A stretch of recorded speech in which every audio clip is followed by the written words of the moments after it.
खानापूर तालुक्यातील घाणवड येथील माजी उपसरपंच बापूराव देवप्पा चव्हाण यांचा गळा चिरून निर्घुण खून करण्यात आल्याची धक्कादायक घटना आज दुपारी घडली आहे। गार्डी नेवरी रस्त्यावर दिवसाढवळ्या हा थरारक प्रसंग घडल्याने सर्वत्र खळबळ उडाली आहे। हल्लेखोरांनी निर्घुण खून केल्यानंतर घटनास्थळावरून पलायन केले। दरम्यान घटनेची माहिती मिळताच विटा पोलीस तसेच स्थानिक गुन्हे अन्वेषणाच्या पथकाने तातडीने धाव घेतली।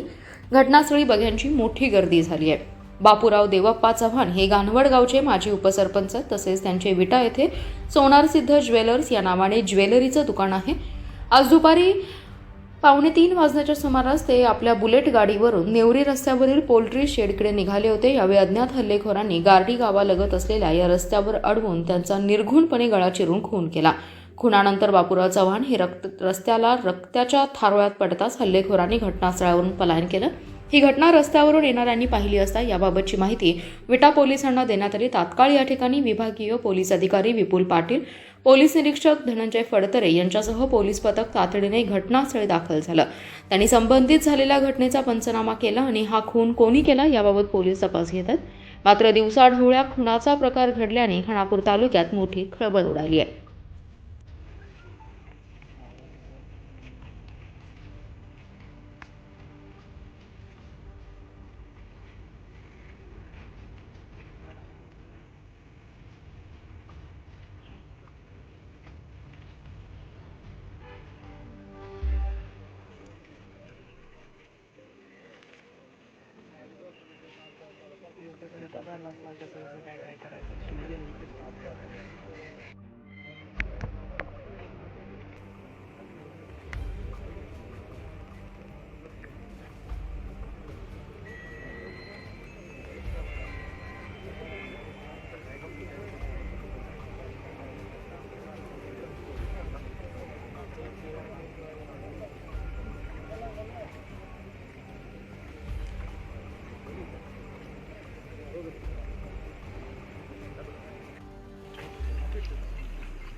वडील वाढल्यामुळे 2-4 दिवस नाही पण आज दुकान बंद।